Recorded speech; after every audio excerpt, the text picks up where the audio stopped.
Alex shuffled into his apartment, arms laden with groceries.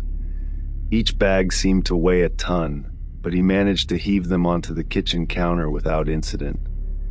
As he began to unpack, his phone buzzed with a peculiar notification, a voicemail from his father. A chill ran down his spine. His father had passed away more than a decade ago, succumbing to a heart condition that had plagued him for years. Alex was now 32, having lost his father when he was just 18.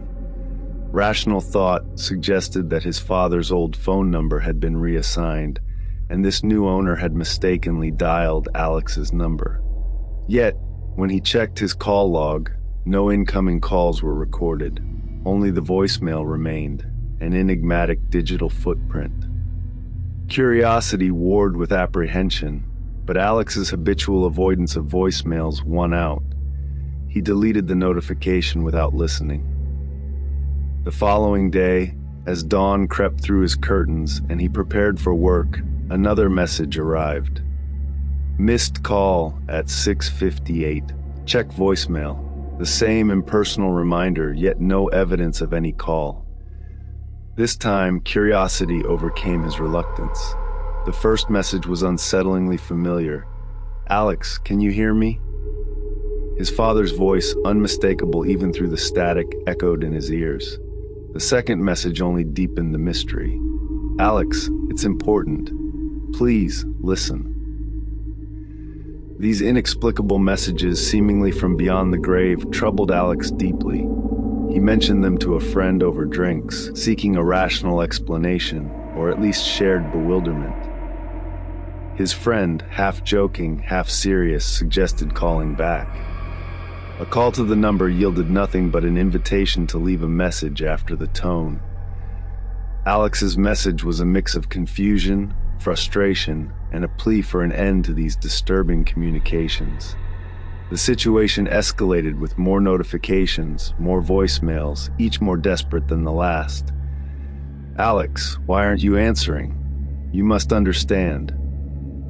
"Alex, it's dangerous. Stay away from there." The cryptic messages culminated in a particularly chilling one that mentioned his current address, a detail that sent Alex into a panic. Fearing for his safety and sanity, Alex reached out to the only family he had left, his uncle, a man who had become estranged from Alex's father over unresolved disputes. Their conversation was strained, his uncle's reaction a mix of disbelief and irritation. The mention of his father's voice only seemed to agitate him further. "You're chasing ghosts," his uncle snapped before abruptly ending the call. Feeling isolated and increasingly paranoid, Alex fortified his apartment, double-checking locks and windows. The digital intrusion of his father's voice into his life had unearthed old fears and insecurities. He remembered his father's overprotectiveness, his insistence on strict routines, and his isolation from wider family dramas. Now the voice from the past seemed to be warning him, guiding him, but to what end? As the week progressed, the voicemails became more frequent, more urgent. "Alex, they're coming for you. Don't trust him. Alex, remember what I taught you. Be careful who you let in." Each message added layers to the mystery, suggesting a hidden truth Alex had never known. One evening, a knock at the door jolted Alex from his thoughts. Through the peephole, he saw his uncle, an unexpected and unnerving visitor. Before he could react, his phone vibrated with a new voicemail. "Alex, do not open the door." The warning in his father's voice was stark and immediate. Conflicted, Alex hesitated. His uncle's presence, once a potential source of comfort, now filled him with an inexplicable dread. "Alex, let's talk.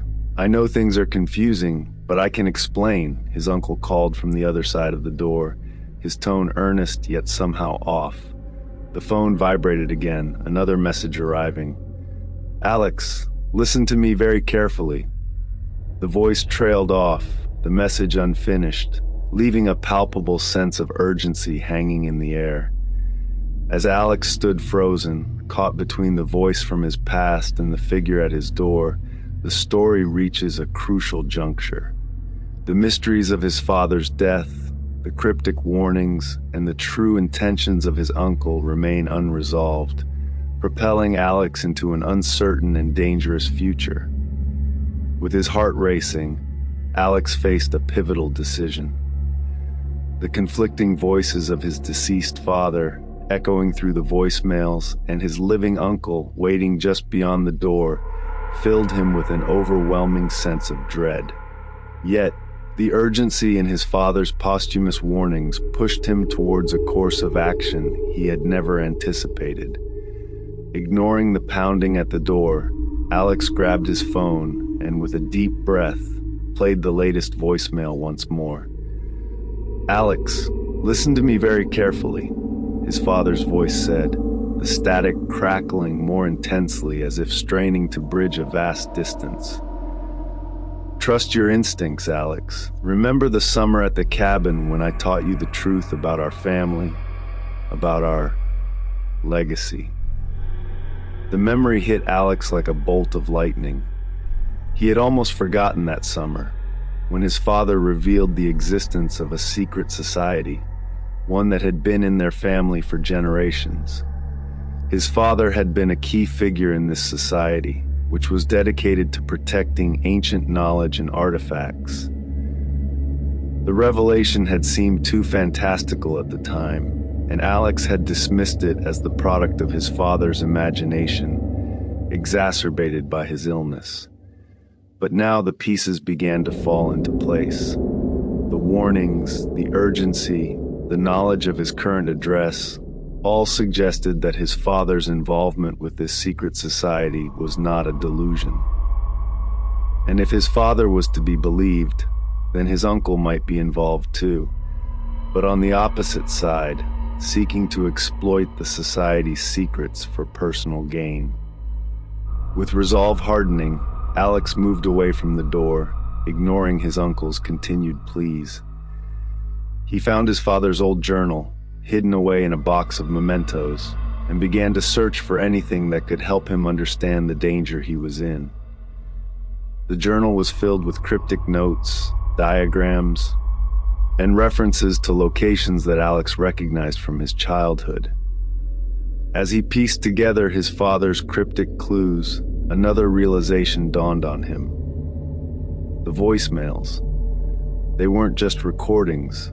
They were triggered by specific events, coded messages designed to be activated when Alex was in imminent danger. His father had somehow set this system up, knowing that the society's secrets would always be sought after, even after his death. The final twist came when Alex found a reference to a safe house, a place where he could find refuge and learn more about his father's legacy. It was then he understood the true purpose of his father's messages, not just to warn him, but to guide him towards his destiny as his successor in the secret society.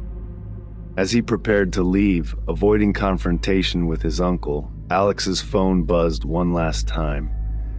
Expecting another voicemail, he was surprised to see a live call coming through. Tentatively, he answered. "Alex, you've made the right choice." His uncle's voice came through, not from the phone, but from a speaker hidden in the apartment. "I was testing you, preparing you to take your father's place. Everything, the messages, my arrival, was designed to see if you were ready." Stunned, Alex realized the depth of his family's legacy and the intricate web of protection and deceit woven around him. His uncle, far from being an adversary, had been acting as a guardian, pushing Alex to embrace his heritage. With a new sense of purpose, Alex stepped out of his apartment, leaving behind his old life. He was ready to delve into the mysteries of his family's past and take up the mantle his father had prepared for him, stepping into a world where legends lived, and the line between the living and the dead was thinner than he had ever imagined. Thank you for listening to my channel.